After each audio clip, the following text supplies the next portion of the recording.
1. Robert Crimo. The morning of July 4th, 2022, promised everything a small town like Highland Park could want. Sunshine, patriotic music, and thousands of people lining the streets for the annual Independence Day parade. Families claimed their spots early, children waved flags, and everyone prepared to celebrate. But in a matter of minutes, that celebration turned into one of the darkest days in Illinois history. Robert Eugene Crimo III, then 21 years old, climbed onto a rooftop above the parade route, armed with a high-powered weapon. At 10:14 in the morning, roughly 15 minutes after festivities began, he opened fire on the crowd below. He unleashed a hail of bullets, leaving 83 spent casings and 3 ammunition magazines on the rooftop. The youngest person wounded was 8-year-old Cooper Roberts, who was paralyzed from the waist down. Witnesses described initial confusion. Some thought the sounds were fireworks or a car backfiring. Then came the screaming. Families scattered in all directions, abandoning strollers and lawn chairs, as panic consumed what had been a peaceful morning. Bodies were covered in blue tarps, as investigators later described the scene as almost post-apocalyptic. 7 people were taken from their families that day. Stephen Strauss, 88, Nicholas Toledo Zaragoza, 78, Eduardo Uvaldo, 69, Catherine Goldstein, 64, Jacqueline Sundheim, 64-63, and Kevin and Irina McCarthy, 37 and 35, a couple who left behind their young son. Nearly 50 others were wounded by bullets or shrapnel. Investigators said Crimo disguised himself by wearing women's clothing and using makeup to hide his facial tattoos, blending into the fleeing crowd to escape. For hours, a manhunt stretched across the Chicago suburbs as authorities searched for the suspect. He was apprehended more than 8 hours after the shooting, and the next day confessed to the attack. During police interviews, detectives learned Crimo had been planning the attack for years. He would bike around downtown to scope out the area and timed police responses to other emergencies. He had wanted to carry out his plan in 2020, but festivities were halted due to the pandemic.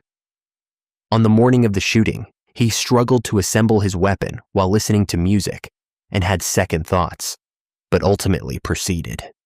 In July 2022, a Lake County grand jury indicted Crimo on 117 felony counts, 21 counts of first-degree murder, 3 for each person killed, and 48 counts each of attempted murder and aggravated battery. Originally pleading not guilty, Crimo's case dragged on for years with unpredictable proceedings. Jury selection for his trial finally began in February 2025, but on March 3rd, Crimo abruptly pleaded guilty to all 69 remaining counts, just hours before opening statements were scheduled. When entering his plea, he waived his right to trial by signing his name alongside unusual additions to the document. The sentencing hearing began in late April 2025. Crimo did not appear in court for most of the proceedings, declining to make a statement or face those he had harmed. During the 2-day hearing, more than a dozen victim impact statements were shared. Survivors spoke of nightmares, traumatic stress, and an ongoing fear of attending large events. One survivor, who was shot in the pelvis and still struggles with mobility, called Crimo a coward for hiding from victims, though she said she wasn't surprised and didn't need to see his face. Family members called him a threat to society and described his actions as a violent outburst driven by selfishness. On April 24, 2025, Judge Victoria Rossetti sentenced Crimo to 7 consecutive life sentences without the possibility of parole, plus 50 years for each of the 48 counts of attempted murder. Calling him irretrievably depraved, permanently incorrigible, irreparably corrupt, and beyond any rehabilitation, Rossetti said Crimo had a complete disregard for human life. His father, Robert Crimo Jr., pleaded guilty in 2023 to reckless conduct for signing the firearm owner's identification card that allowed his then 19-year-old son to apply for gun ownership, despite prior incidents that raised red flags with police. He was sentenced to 60 days in jail and 2 years of probation. The day after sentencing, Crimo was transferred to Stateville Correctional Center, where he will spend the rest of his life. For the Highland Park community, the parade route will forever be marked by that morning's horror. The town that once celebrated togetherness now carries a permanent scar. Survivors and victims' families celebrated the sentence, calling it the end of a horrific chapter, though many acknowledged it could not bring true closure. A young man who once had a future ahead of him will now spend every remaining day behind bars, a consequence of choices that destroyed countless lives in mere seconds. But while one case closes in Highland Park, another tragedy unfolded years earlier in downstate Illinois, where a young scholar's dream ended in unimaginable horror. 2. Brendt Christensen. She had traveled halfway around the world to pursue her dreams. 26-year-old Yingying Zhang arrived in the United States in April 2017 as a visiting scholar at the University of Illinois, Urbana-Champaign, ready to begin postgraduate research work. Brilliant, driven, and full of hope, she represented everything a doctoral program looks for. But on June 9, 2017, a missed bus and a chance encounter would lead to one of the most heartbreaking cases in Illinois history. That afternoon, Zhang was running late for an appointment to sign an apartment lease. Security camera footage from a bus stop showed her entering a black Saturn Astra after the driver offered her a ride. She had texted the apartment manager that she was running late. By evening, when colleagues tried to reach her and she didn't respond, they knew something was terribly wrong. The car belonged to Brendt Christensen, a 28-year-old former physics graduate student at the same university. Born in 1989, Christensen had graduated from the University of Wisconsin-Madison in 2013 with degrees in math and physics. He had just completed his master's degree in physics from the University of Illinois that May. To those who knew him, he seemed like an ordinary graduate student. Behind closed doors, investigators would later claim he harbored disturbing fantasies. Earlier that same morning, another woman testified that a man later identified as Christensen had approached her, posed as a police officer, and asked her to get into his car to answer questions. She refused, and he drove off. Hours later, he successfully lured Zhang into his vehicle. Investigators determined there were only 18 four-door Saturn Astras registered in Champaign County. One belonged to Christensen. When questioned on June 12th, Christensen claimed he didn't remember what he was doing at the time of Zhang's disappearance. He later told investigators he may have been sleeping or playing video games at home. By June 14th, investigators had reviewed surveillance footage and noticed the car's sunroof and a cracked hubcap matched Christensen's vehicle. On June 15th, local police and FBI investigators questioned him again and executed a search warrant for his car. The black Saturn Astra was towed to a secure location for forensic examination. The break in the case came during a vigil walk on June 29th, held to raise awareness in the search for Zhang. Christensen attended the walk and described how he had taken her life to his then-girlfriend, who was secretly working with the FBI and recording the conversation. His account included details that were later corroborated by evidence recovered when law enforcement executed a search warrant of his apartment on June 30th, 2017, the same day he was arrested. During the trial, prosecutors presented chilling evidence. According to court testimony, after picking up Zhang and taking her to his apartment, Christensen attacked her in his bedroom before dragging her to his bathroom, where he continued the assault. The defense admitted in their opening statement that Christensen had caused Zhang's passing, but disputed the prosecution's characterization of the events. On June 24, 2019, after hearing evidence that began on June 12th, the 12-member jury deliberated for approximately 90 minutes before returning guilty verdicts on all charges. 1 count of kidnapping resulting in passing, and 2 counts of making false statements to FBI agents. The trial then moved to the sentencing phase, which began on July 8, 2019. Prosecutors sought the ultimate punishment. The defense presented 49 mitigating factors, describing Christensen's mother's struggles during his childhood, his prior history of mental health issues, and the fact that he had told counselors he was having troubling thoughts before the incident. His attorneys chose to abandon a mental health penalty phase defense to avoid exposing him to evaluation by prosecution experts. After deliberating approximately 9 hours over 2 days, the jury advised the court that they were unable to reach a unanimous decision regarding sentencing. Under federal law, when a jury cannot unanimously agree on a sentence in a capital case, the mandatory sentence is life imprisonment.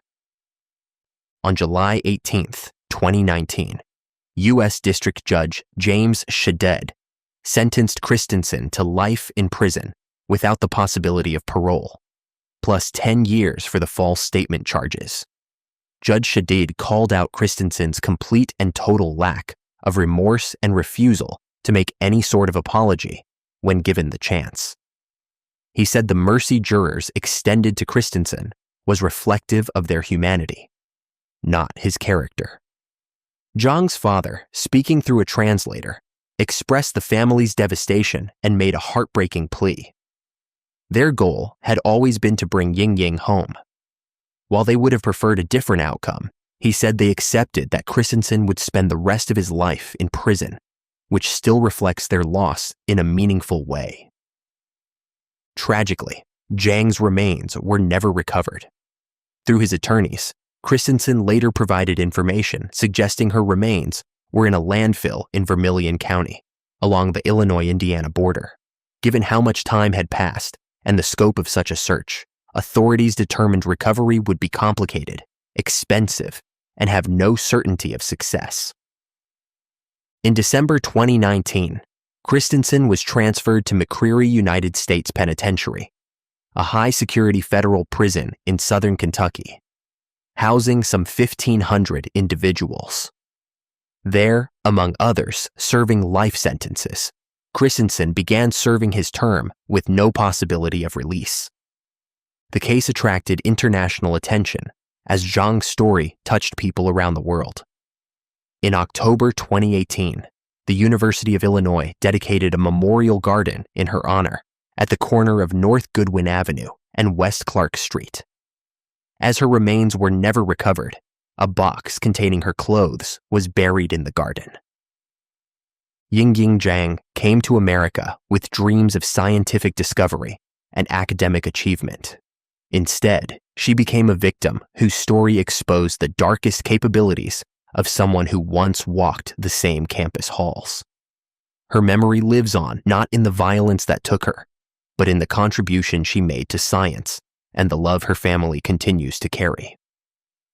While Zhang's case horrified a university community, another series of events was unfolding in central Illinois that would reveal a predator hiding in plain sight for years.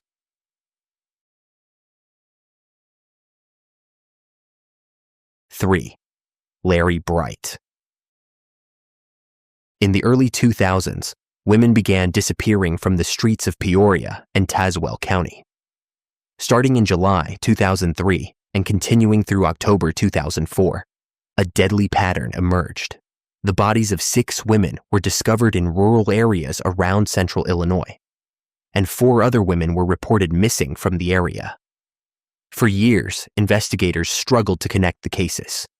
The victims were often women struggling with substance issues or involved in work on the streets, populations that authorities knew were particularly vulnerable.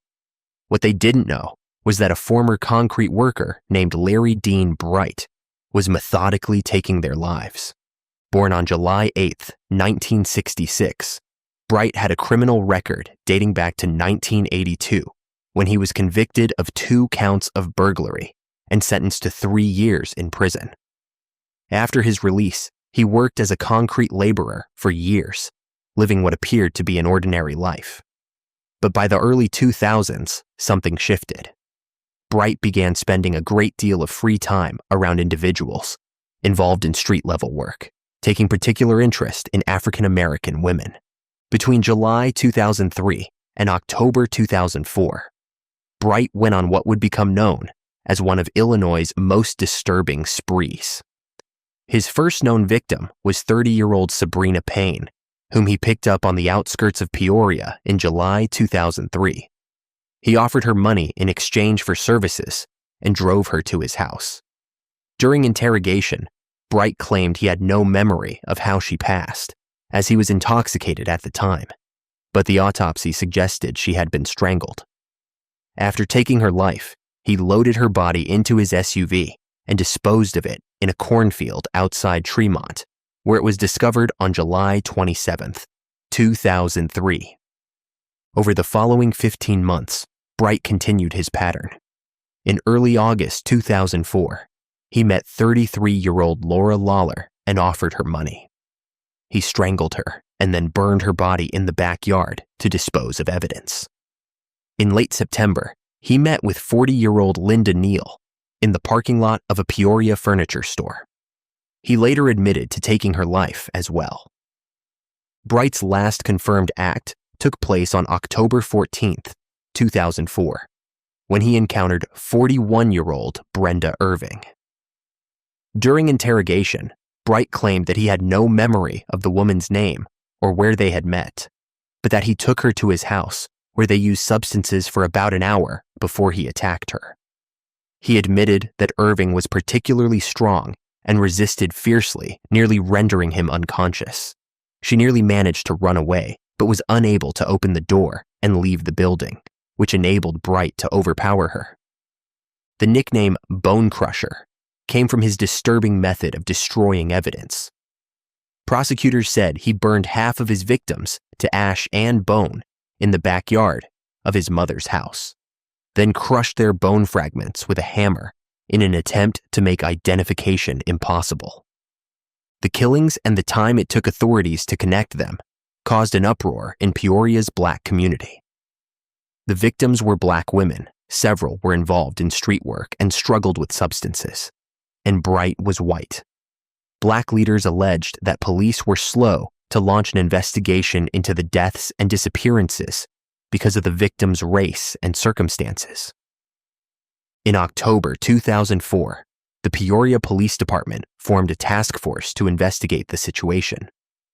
Shortly afterwards, Bright came to their attention after a woman claimed he had attacked her at knife point. During their investigation, they discovered he had a violent reputation among those who knew him. The 38-year-old was arrested on January 20th, 2005, after a forensic team discovered human bone fragments during a search of his backyard. Following his arrest, Bright quickly confessed to 8 incidents between 2003 and 2004. He reportedly told interrogators he was glad to be caught because he was like a shark in a pool.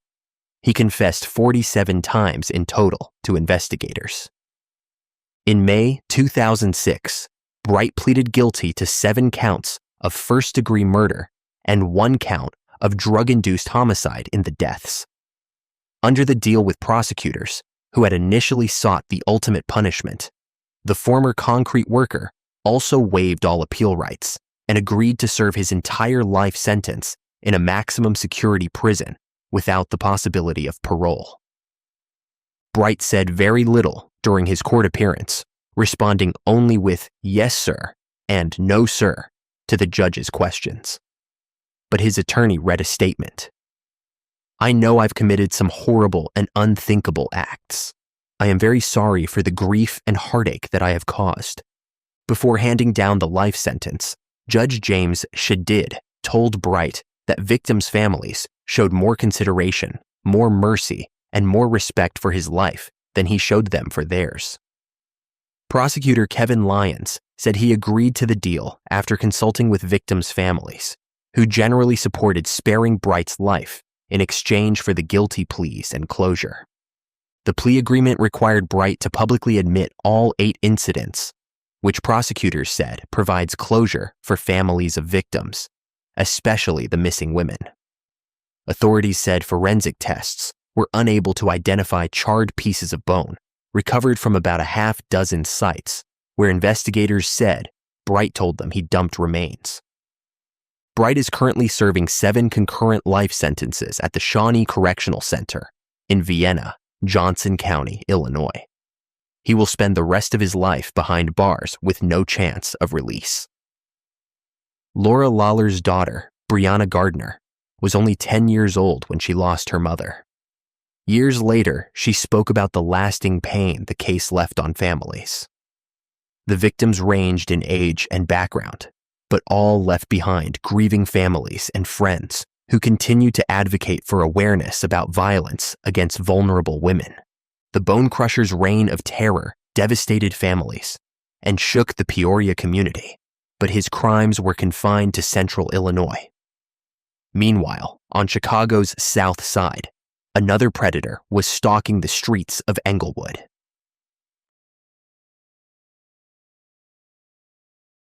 Four, Andre Crawford. For nearly a decade, women in Chicago's Englewood neighborhood lived in fear. Between 1993 and 1999, at least 11 women were taken from the streets, their bodies left in abandoned buildings and vacant lots across the South Side. The community knew something terrible was happening, but for years, the perpetrator remained free. His name was Andre Crawford, and his case would become one of Chicago's most disturbing investigations. Born on March 20th, 1962, Crawford grew up in the area. In the early 1980s, he enlisted in the Army and later the Navy, but continued to use substances during his military service.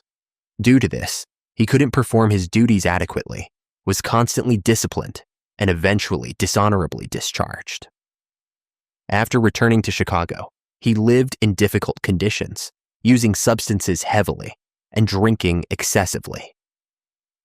During this period, Crawford changed several professions, mainly requiring low-skilled labor. Because of problems with housing, he lived in abandoned houses, homeless shelters, and stayed over at friends' residences. When he had free time, Crawford stayed in areas known for street-level work, in the company of those involved in that life.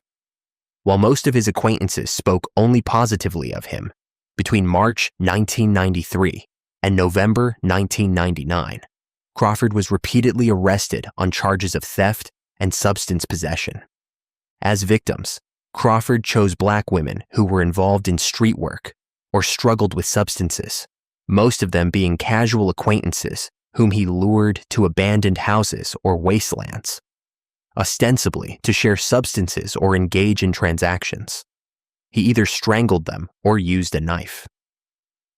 After the incidents, Crawford left the bodies at the crime scenes, returning later in the day to engage in disturbing post-mortem activities.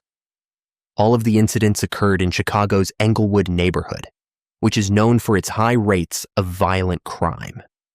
His victims were Evandri Harris, Patricia Dunn, Rhonda King, Angel Shadding, Shaquanta Langley, Sonia Brandon, Nicole Townsend, Cheryl Cross, Tommy Dennis, Cheryl Johnson, and Constance Bailey. He attacked a 12th woman and left her for what he thought was her end on Thanksgiving 1997. But she survived. The survivor, Claudia Robinson, met Crawford on the street on Thanksgiving night of 1997. Crawford said he had substances for her, but pulled a knife out instead. He led her to an abandoned building, where he attacked her and struck her repeatedly with a 2x4. She played unconscious and managed to find help after Crawford left the building. Her survival would prove crucial to the investigation. Crawford was arrested on January 28, 2000, following forensic testing that established his involvement in 7 incidents. When questioned, Crawford confessed on videotape to the 7 he was linked to through evidence, as well as to 3 others authorities had not considered to be related to the case. During his confessions, Crawford admitted to taking the life of Rhonda King. But another individual, Hubert Geralds, had already been convicted of that incident. In response, the Cook County Prosecutor's Office announced they would overturn Geralds' conviction, as his testimony was considered questionable from the start. Subsequently, Geralds was exonerated of the King case, but remained incarcerated as forensic testing established his responsibility in 5 other incidents he was convicted of. Due to various circumstances, including numerous judicial errors in both detainees' convictions, the introduction of a moratorium on the ultimate punishment in the state, and numerous court motions from both defense and prosecution, Crawford's trial was delayed until mid-November 2009. Because of this, he spent a total of 9 years and 10 months detained at the Cook County Jail, more than any other individual in the history of Illinois. The trial began in late 2009. The prosecution presented him as a calculated predator who targeted vulnerable women. After nearly a month-long trial and 10 hours of debate, the jury convicted the 47-year-old Crawford on all counts late Thursday afternoon in December 2009. 11 counts of taking a life and 1 count of attempted harm. The sentencing phase then began. The jury heard evidence about Crawford's difficult childhood, including alleged mistreatment and neglect. His trial attorney argued he suffered from various issues stemming from his upbringing. But prosecutors emphasized the deliberate nature of his actions and the devastating impact on families. After deliberations, the jury was unable to reach a unanimous decision on the ultimate punishment. As a result, Crawford was automatically sentenced to life in prison without the possibility of parole. Judge Evelyn Clay announced the sentence as Crawford sat unmoving in the courtroom, his fingers interlaced before him, showing no reaction, even as soft gasps rose from the courtroom gallery, then sobs. Family members of victims expressed mixed feelings. Some were relieved justice had been served, while others were disappointed with the outcome. One sister of a victim asked, "It only takes 2 incidents to be eligible for the ultimate punishment. It was 11. What kind of justice is that?" Crawford spent years in prison before passing away on March 18, 2017, just 2 days before his 55th birthday. Even after his end, his case remained in the spotlight. In 2021, a documentary series featured his crimes, interviewing survivors and family members of victims who shared their ongoing pain and trauma. The case exposed systemic issues facing Chicago's South Side, including poverty, neglect, and limited resources for law enforcement. It also highlighted the vulnerabilities of a community struggling with substance issues and economic hardship. Crawford's actions devastated families and left scars that remain to this day. But while Crawford terrorized Englewood for years, another case would shock the nation not for its duration, but for the shocking public image of the perpetrator. 5. Timothy Bliefnick. Most people know Timothy Bliefnick from a 15-second clip that went viral for all the wrong reasons. In January 2020, he appeared in the game show Family Feud with his family. Host Steve Harvey asked him, "What's the biggest mistake you made at your wedding?" Bliefnick's answer, "Honey, I love you, but I said I do." The audience laughed. His wife, Becky, was in the crowd. 3 years later, that joke would take on a horrifying new meaning. Tim and Becky Bliefnick met as students at Quincy University. They began dating 2 years after graduation, eventually married, and started a family. For the first 5 years, Becky's sister said her sister seemed happy. But something changed. Tim became progressively more manipulative and controlling. The marriage became especially strained when Tim didn't support Becky's decision to go back to nursing school, though he later claimed it was out of concern for her well-being. In January 2021, after 11 years of marriage, Tim Bliefnick filed for separation from Becky. Things quickly turned ugly between them. Documents revealed the couple argued over almost everything: money, their marital home, and custody of their 3 boys, who were 12, 10, and 5 at the time. Friends and co-workers of the couple would later testify about what they witnessed.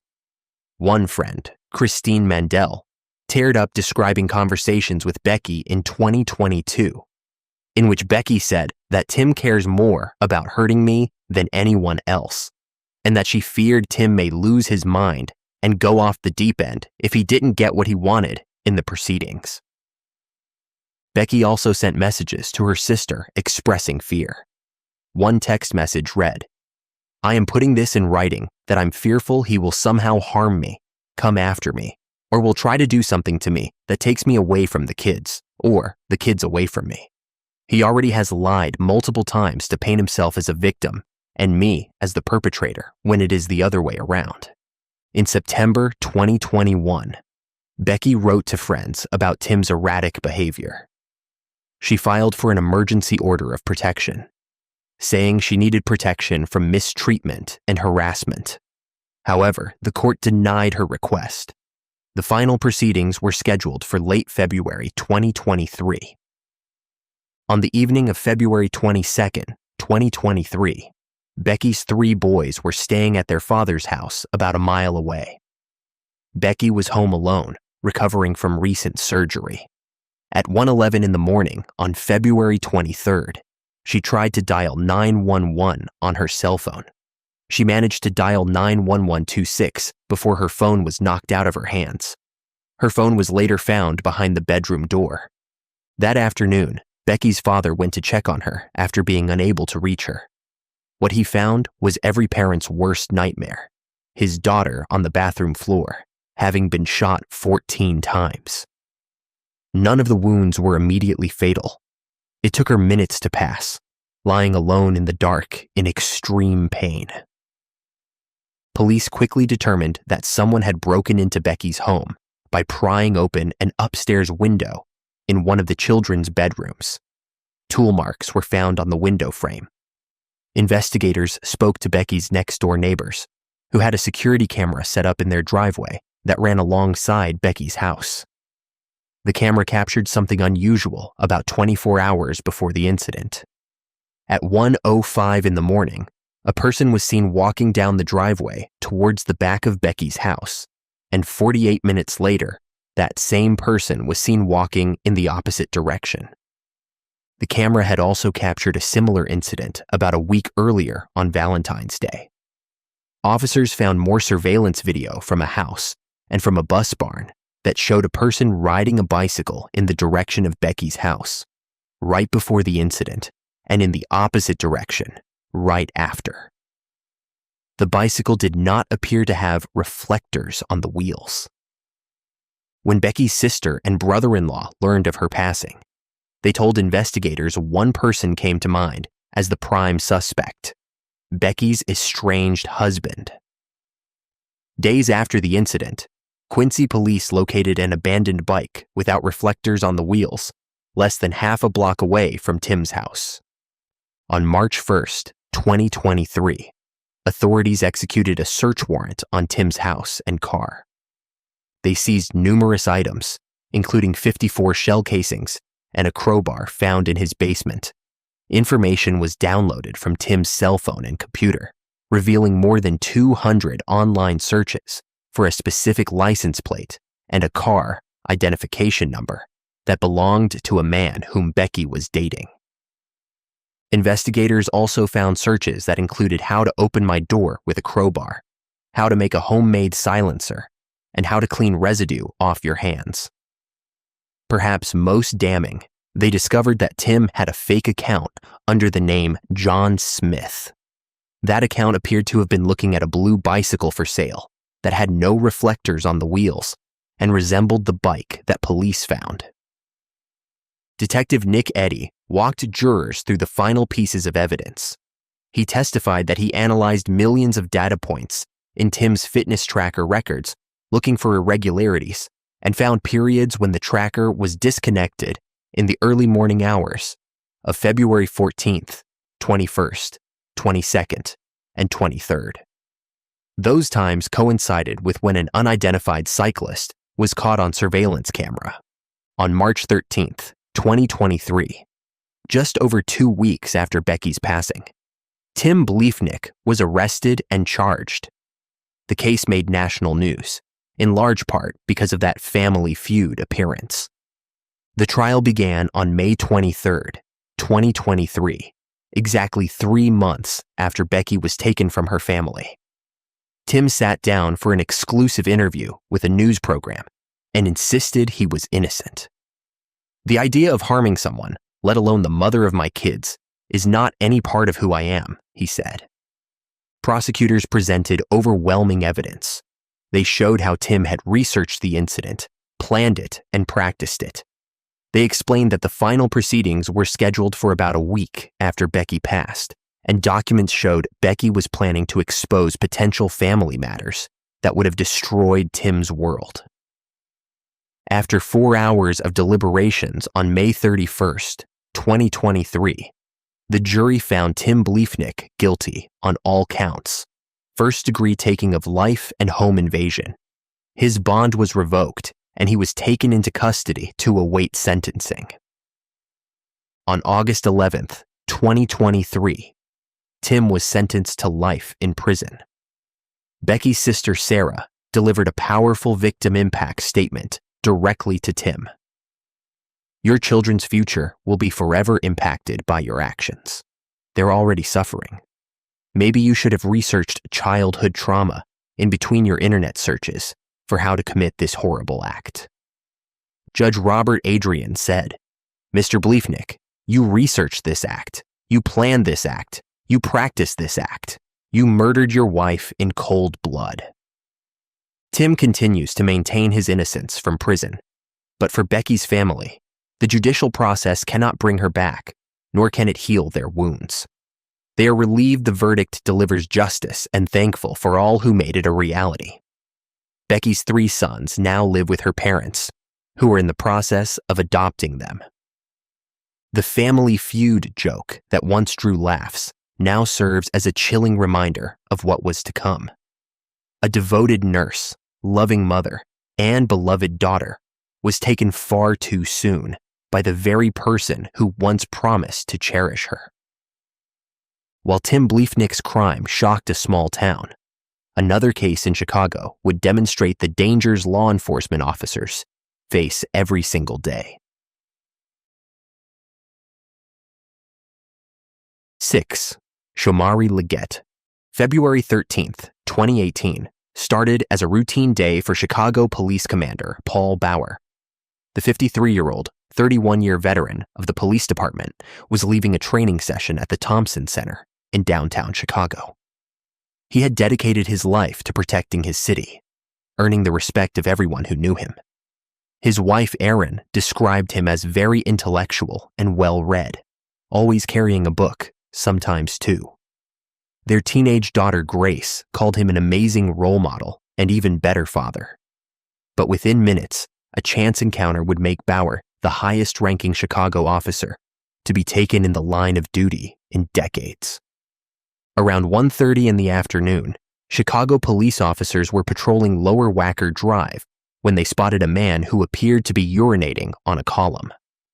They approached him to conduct a field interview. The man immediately fled, and officers put out a description of him over the police radio. Bauer, who was nearby, heard that description and spotted the fleeing individual. He took off after him on foot, pursuing him to a stairwell near the Thompson Center. After reaching him, both men descended the stairs. Following a struggle on a lower landing, the suspect fired 6 times, striking Bauer multiple times and taking his life. The entire encounter in the stairwell lasted approximately 25 seconds. The man who ended Bauer's life was Shomari Legghette, a 44-year-old 4-time convicted individual. When arrested, police found Legghette was wearing body armor, carrying a firearm with an extended magazine containing 27 rounds, and was in possession of both illegal substances. He was what prosecutors would later call a walking, talking felony and a human weapons system. Prosecutors said Legghette had dressed that day in body armor and armed himself specifically because he knew he was going back to prison and that it was going to be a long stay based on his record.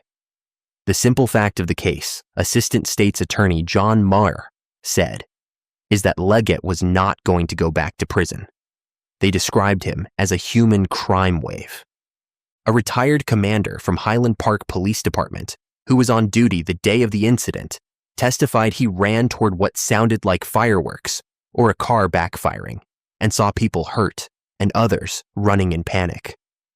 He recalled seeing one woman covered in blood in a folding chair, while first responders attempted to administer aid. Jury selection for Legghette's trial began in late February 2020, just over 2 years since Bauer was taken. The trial moved quickly. During opening arguments, defense attorney Scott Kamen put forth a case of self-defense, painting Legghette as someone who didn't realize Bauer was a police officer and claiming his client only used his weapon because the commander had placed him in a hold. But the defense presented no evidence of self-defense during the trial. Legghette declined to testify, and the defense called just one witness who did not testify about the day of the incident. Kamen later admitted to reporters that the decision not to testify likely harmed their argument. "It definitely hurts not to be able to show the evidence that we had anticipated showing," he said. "Nobody knows just what happened down there." Prosecutors walked jurors through those critical 25 seconds, showing surveillance footage and photos from the area. They repeatedly emphasized that Legghette was larger and stronger than Bauer. The first shot hit Bauer in the chest, and another shot hit him on the inner forearm, indicating Bauer was facing Legghette and holding his handcuffs, attempting to make an arrest. On March 13th, 2020, after just 3 hours of deliberation, the jury found Legghette guilty on all 6 charges. 2 counts of first-degree taking of life, 2 counts of first-degree taking of the life of a peace officer, and 2 counts of armed violence.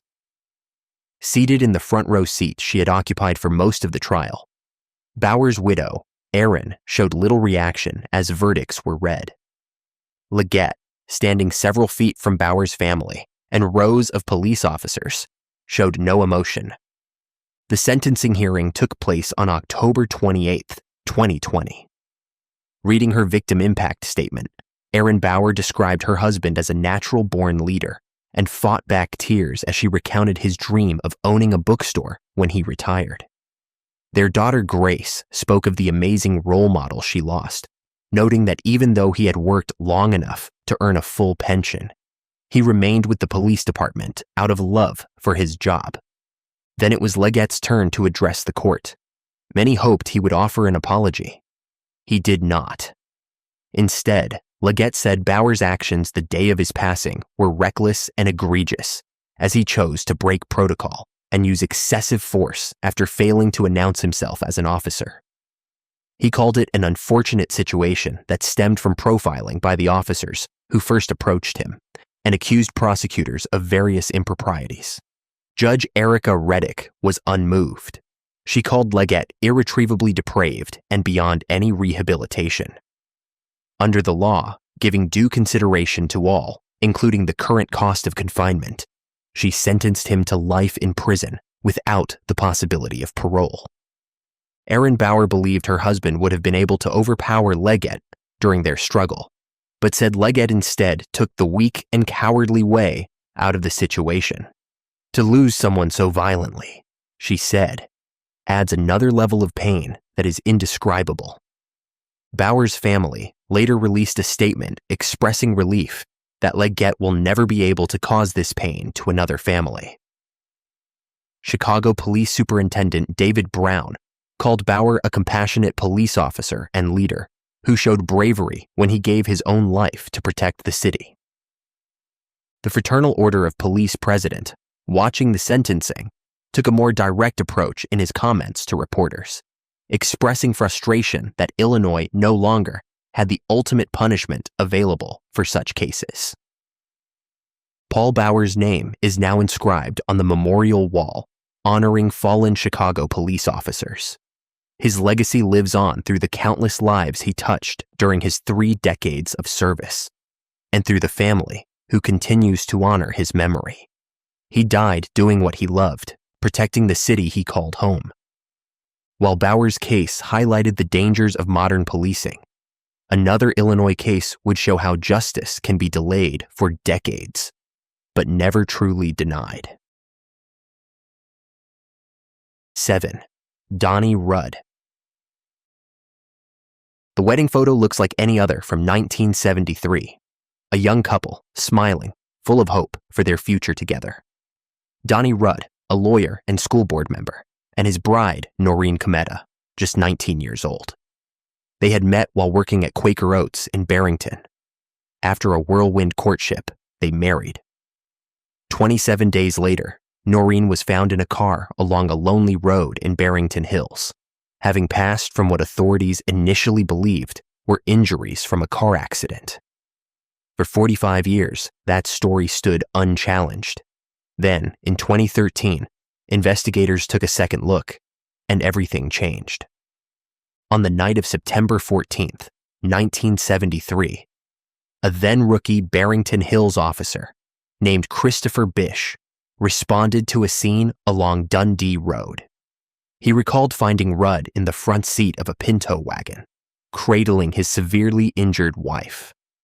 Rudd told responders that someone ran the couple's car off the road, that his wife was thrown from the car during the crash, and that she hit her head on a rock. An emergency room doctor and a coroner ruled her passing accidental. What responders didn't know at the time was that Rudd had been living with another woman and her children right up until the day before he married Cometa. He returned to that same woman almost immediately after Noreen's passing. They also didn't know that Cometa had taken out 4 maximum-term life insurance policies worth $120,000, with Rudd as the beneficiary, just days after they married. For a 19-year-old, it was unusual, but Rudd's lawyers would later claim she did so because a high school boyfriend had been taken in a car accident.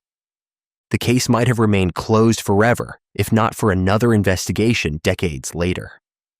In 1991, Loretta Tabak Bodka, a client of Rudd's, had threatened to file an official complaint against him to the Illinois State Bar Association. The next day, her husband found her shot to her end in their kitchen in Arlington Heights. No charges have ever been filed in that case. When detectives interviewed Rudd about Tabak Bodka, they took an opportunity to ask him about Cometa's passing. He gave vague and troubling answers. When they asked him if he had struck Cometa before the accident, he said he couldn't recall. Those answers prompted authorities to take another look at the case that had been closed for 4 decades. In 2013, authorities exhumed Cometa's body. Dr. Hilary McElligott conducted the autopsy and determined Cometa passed from blunt force trauma to the head, not from injuries consistent with a car accident. She labeled the passing a homicide. 2 other forensic pathologists concurred with her finding. Prosecutors said Rudd chose a dark and secluded road in Barrington Hills to stage the crash that September evening. They said he chose to take Dundee Road home to Hoffman Estates from a visit with his wife's mother in Carpentersville, rather than a more direct route, because Dundee Road was more isolated, with less chance of witnesses. Rudd was arrested in December 2015 while living in Sugar Land, Texas. He had moved there from the Chicago area after he was disbarred amid investigations of misconduct complaints. Among the unhappy clients who had threatened to alert the agency about Rudd was Tabak Bodka. The trial began in late June 2018. Rudd's former stepdaughter, Lori Hart, testified that Rudd was her mother Diane's boyfriend and lived with her and her family before he suddenly announced one day that he was marrying Noreen the next day. Hart also testified that Rudd almost immediately returned to her mother after Noreen passed. Hart and her sister later published a book about Rudd called Living with the Devil. Defense attorneys sought to poke holes in the testimony. They noted that despite Officer Bish's claims that the case always haunted him, he admitted under cross-examination that he never acted on any suspicions that the passing was not accidental. They also addressed Hart's book, with Rudd's lawyer calling it outrageous to convict anyone on the testimony of someone trying to make money from a book. But prosecutors had forensic evidence. Dr. McElligott told jurors that Komeda passed from being struck in the head with an object, likely multiple times. The injuries were inconsistent with being thrown from a vehicle or striking a rock. On July 2nd, 2018, after a week-long trial and about 3 hours of jury deliberations, the jury found Donnie Rudd guilty of first-degree taking of life. Rudd, now 76 years old, was retaken into custody. One of Noreen's sisters, Donna Hagerton, said after the verdict, "It's been a 45-year nightmare. I'm just glad it's over." The sentencing hearing took place on September 13th, 2018, one day shy of the 45th anniversary of Noreen's passing. Rudd maintained his innocence during the hearing. "I have done nothing wrong," said Rudd, who had been diagnosed with colon issues. "I've not done anything I'm ashamed of." During a rambling 30-minute speech from the witness stand, Rudd stuck to the explanation he gave the day Noreen passed nearly a half-century earlier, that she passed when their car was run off the road and crashed in a field. It stuck even though the couple had been married less than a month. It stuck even though Rudd, then a lawyer and school board member, had been living with another woman until just before the wedding. It stuck even though Rudd had money troubles and stood to receive a large sum from her life insurance. Judge Mark Martin rejected Rudd's claims, saying he was living a diabolical secret life and preyed upon a young woman, Noreen Komeda. The crime is egregious because Noreen loved and trusted Mr. Rudd. Martin sentenced him to 75 to 150 years in prison. Sentenced under 1973 laws, Rudd was technically eligible for parole after 11 years and 3 months. However, at 76 years old with health issues, the likelihood of him surviving long enough to see parole was minimal. A sister of Noreen, Karen Mazzara, said she felt a great weight has been lifted with Rudd finally being sent to prison. There will be healing, closure, and happiness that Noreen has justice, and that Donnie Rudd will be behind bars for the rest of his life.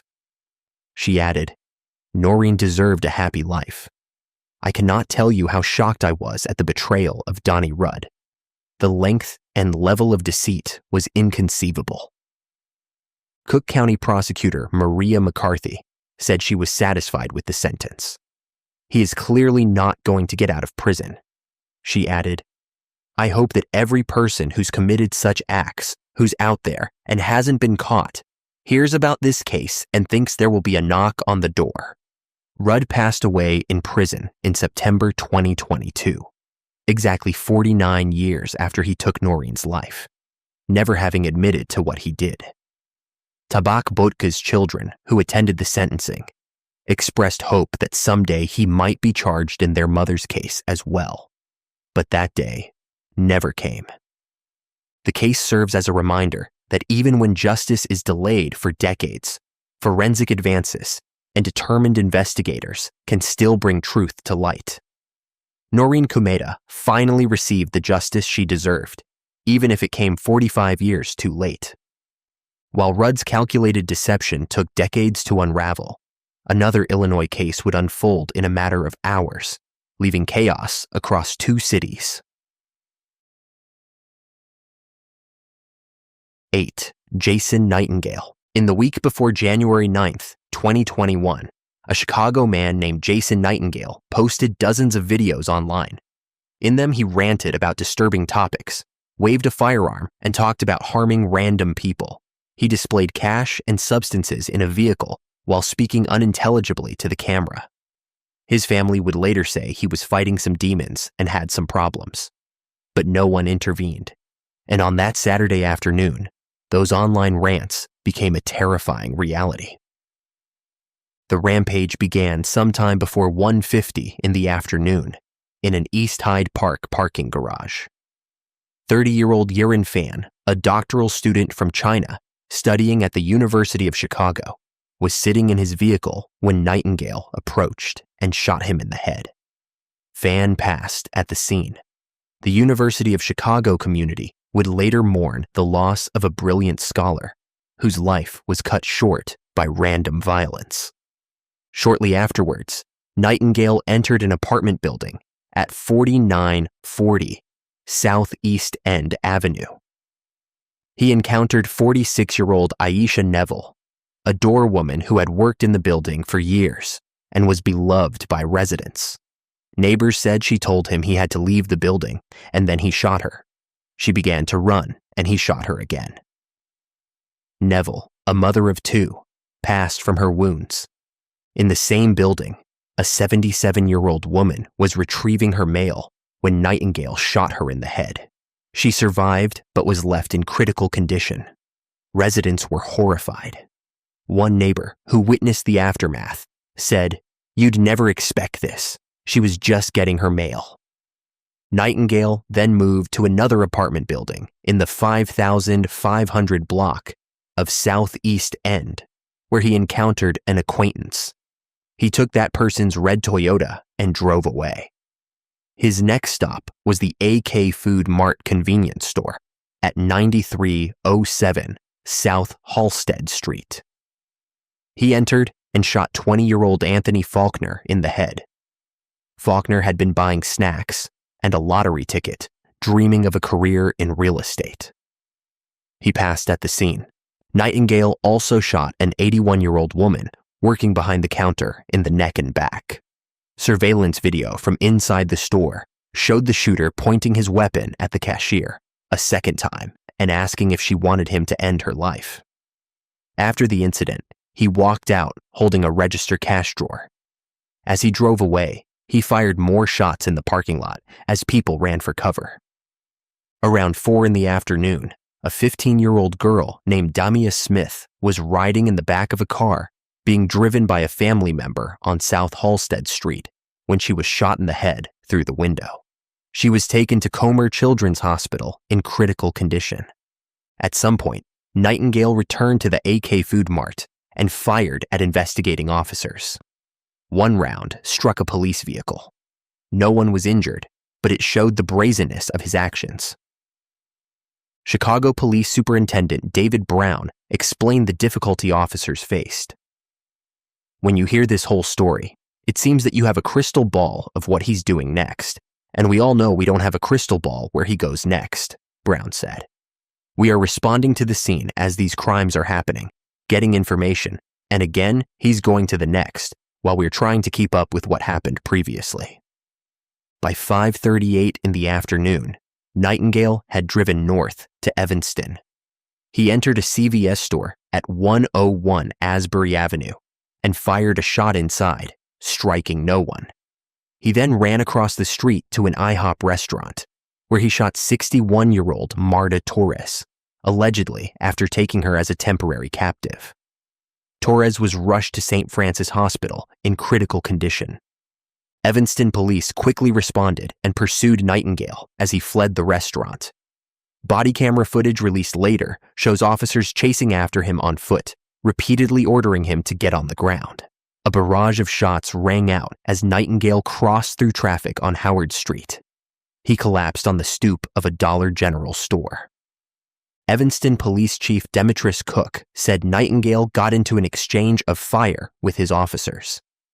It was unclear who fired first. What was clear was that the 32-year-old shooter was struck multiple times by officers and passed at the scene. The 4-hour rampage left at least 4 people gone and 3 others critically wounded at the time. Marta Torres passed from her wounds 8 days later on January 16th.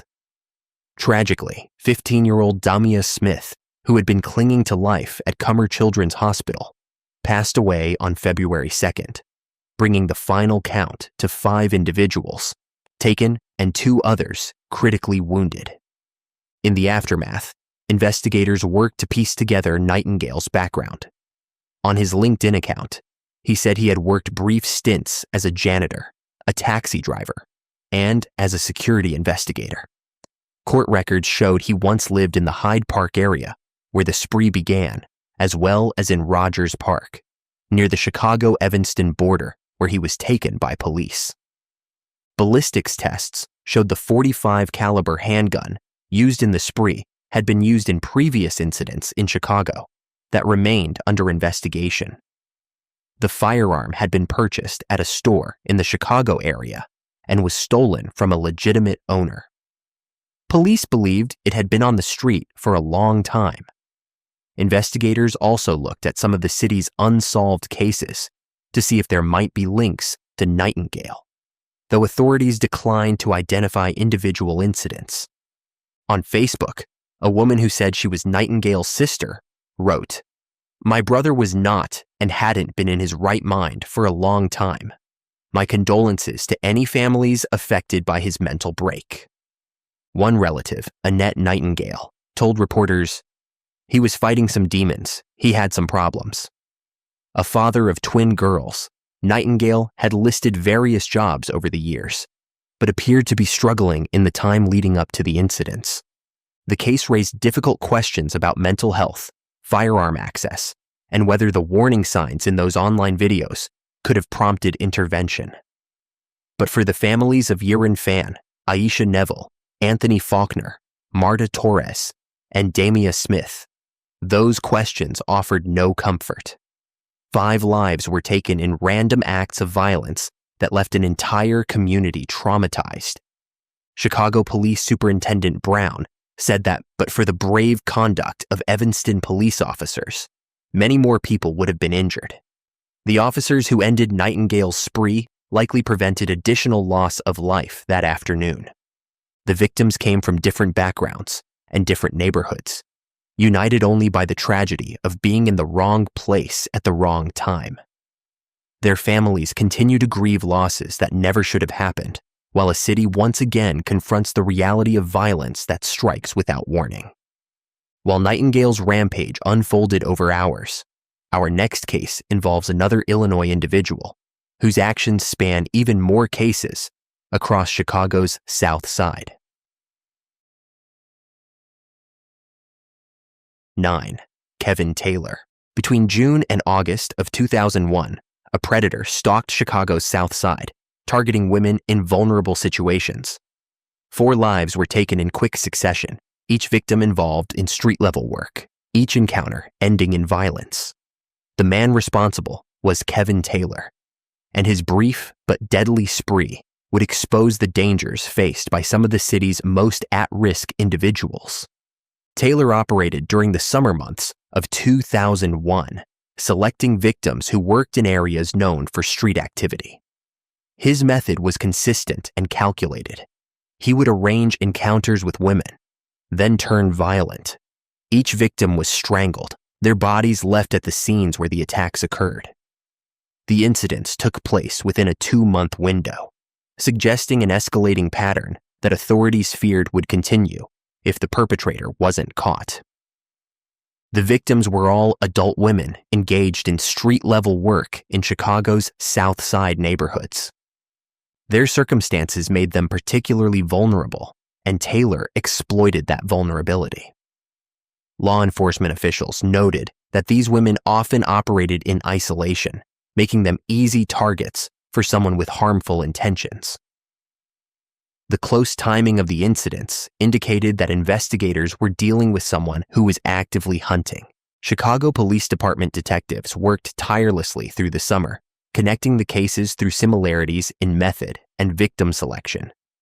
Forensic evidence began linking the scenes, and witness statements from those who knew the victims helped establish timelines. The break in the case came when investigators identified Taylor through a combination of witness descriptions and physical evidence recovered from the scenes. Taylor was apprehended later in 2001 after an intensive investigation by Chicago homicide detectives.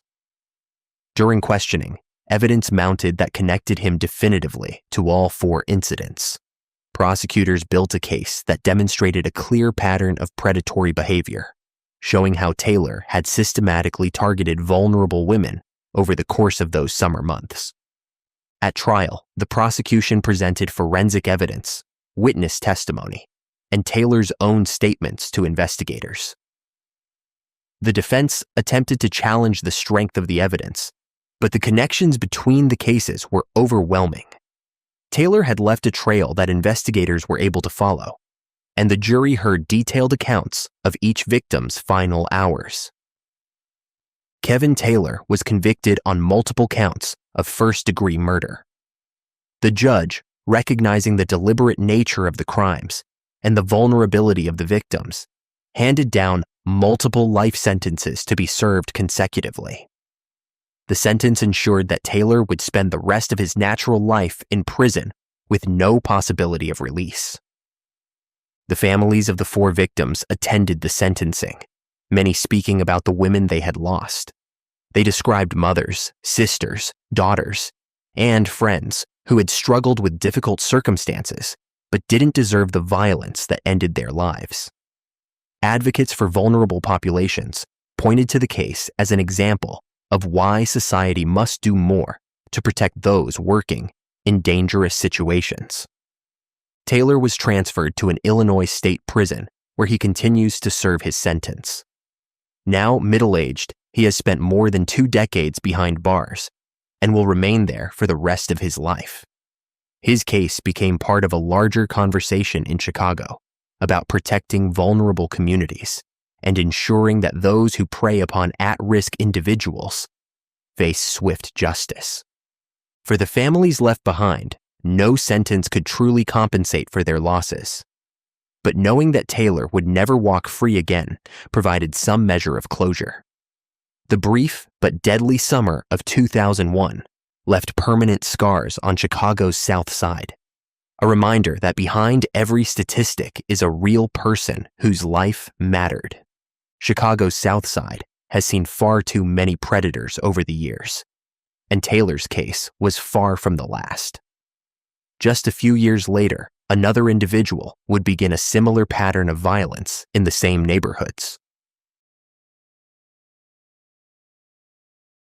10. Michael A. Johnson Jr.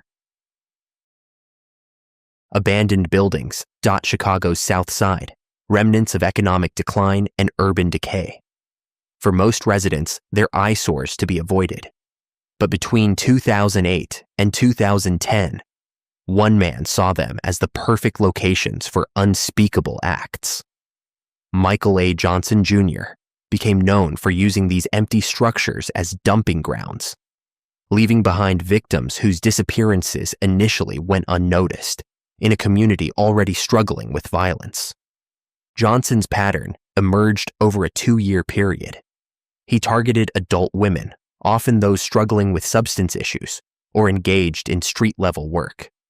These were individuals whose movements were irregular, whose absences might not be immediately reported, making them tragically ideal victims for someone trying to avoid detection.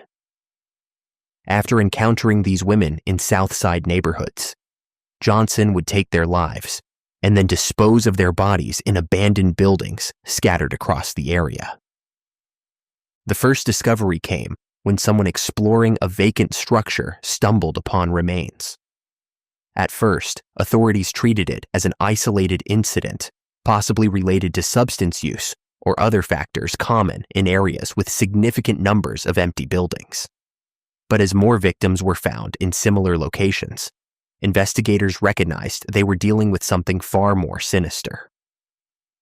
Between 2008 and 2010, 4 women lost their lives to Johnson's violence.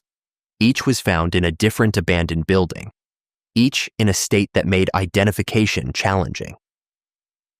The decomposition and environmental factors meant forensic teams had to work meticulously to establish identities and causes. Slowly, patterns emerged, similar victim profiles, similar locations, and similar time frames. Chicago Police Department homicide detectives began connecting the cases, reaching out to community members who might have information about the victims' final movements. In neighborhoods where trust in law enforcement was already strained, getting cooperation proved challenging. But dedicated investigators persisted, building relationships with families of missing women and with outreach workers who served vulnerable populations. The investigation intensified when forensic evidence from multiple scenes began pointing toward a single perpetrator. DNA analysis, witness statements, and surveillance footage from areas near the abandoned buildings created a web that investigators carefully pieced together. The break came when someone who knew Johnson came forward with information that placed him in the vicinity of multiple locations during relevant timeframes. Johnson was arrested in 2010 after an extensive investigation. During interrogation, detectives confronted him with the mounting evidence. While Johnson initially denied involvement, the forensic connections were undeniable. Prosecutors prepared a case that would demonstrate how Johnson had systematically targeted vulnerable women over a 2-year period, using the city's abandoned buildings as his personal dumping grounds. At trial, the prosecution presented a methodical case. They called forensic experts who testified about evidence recovered from the scenes. They brought in investigators who walked the jury through the painstaking process of connecting the cases. They shared testimony from family members of the victims, humanizing women who society had too often overlooked. The defense challenged various aspects of the evidence, questioning chain of custody and the reliability of forensic techniques. But the cumulative weight of the evidence proved overwhelming. The jury heard detailed accounts of 4 separate incidents, each following a similar pattern, each connected to Johnson through multiple forms of evidence. Michael A. Johnson Jr. was convicted on 4 counts of first-degree murder. The judge considered the deliberate nature of the crimes, the vulnerability of the victims, and the callous disposal of their bodies when determining the sentence. Johnson received what effectively amounted to 185 years in prison, ensuring he would never again walk the streets of Chicago. The sentencing brought mixed emotions for victims' families. Some felt vindicated that justice had been served. Others expressed frustration that it took so long for authorities to recognize the pattern, and that their loved ones' struggles had made them targets. Advocates used the case to push for more resources for vulnerable populations and better monitoring of abandoned buildings that could serve as crime scenes. Johnson was transferred to an Illinois correctional facility, where he remains today. Now, in his middle years, he has decades of incarceration ahead of him, with no realistic possibility of release. The abandoned buildings where he left his victims have largely been demolished or secured, part of ongoing urban renewal efforts on the South Side. For the families of his 4 victims, the pain remains. These were women who struggled with difficult circumstances but deserved safety and dignity. Their lives were cut short by someone who saw their vulnerability as opportunity. The case stands as another reminder of the violence that too often targets society's most marginalized members. Chicago's South Side continues to grapple with violence, poverty, and the challenges of protecting vulnerable populations. Michael A. Johnson Jr.'s conviction removed one predator from the streets, but advocates emphasize that systemic changes are needed to prevent future tragedies. Better resources for those struggling with substances, more support for street outreach workers, and continued efforts to secure abandoned buildings all play roles in creating safer communities. The women Johnson took from this world are remembered not for how they died, but for who they were. Daughters, sisters, mothers, and friends who deserved better than the fate that found them. Their stories remind us that every life has value, regardless of circumstance, and that justice must be pursued for all victims, not just those whose cases generate headlines. As we reflect on these 10 cases from Illinois, a common thread emerges: the devastating impact of violence on families and communities. From the Highland Park Parade to Chicago's South Side, from small-town Quincy to suburban Barrington Hills, these stories demonstrate that tragedy can strike anywhere, at any time. The pursuit of justice, whether swift or delayed by decades, remains essential to healing and closure for those left behind. From the Highland Park Parade, shooting to the streets of Chicago's South Side, these 10 cases remind us that justice takes many forms. Sometimes it comes swiftly. Sometimes it waits decades. But it always matters. These aren't just stories about criminals. They're about the victims whose lives were stolen, the families left behind, and the communities forever changed. Each case carries lessons about vigilance, accountability, and the price of violence in our society. If this video opened your eyes to these important stories, make sure to watch our next videos, where we continue exploring cases that demand to be remembered. Click that notification bell so you never miss a story like this. Justice delayed is not justice denied. Thanks for watching, and we'll see you in the next one.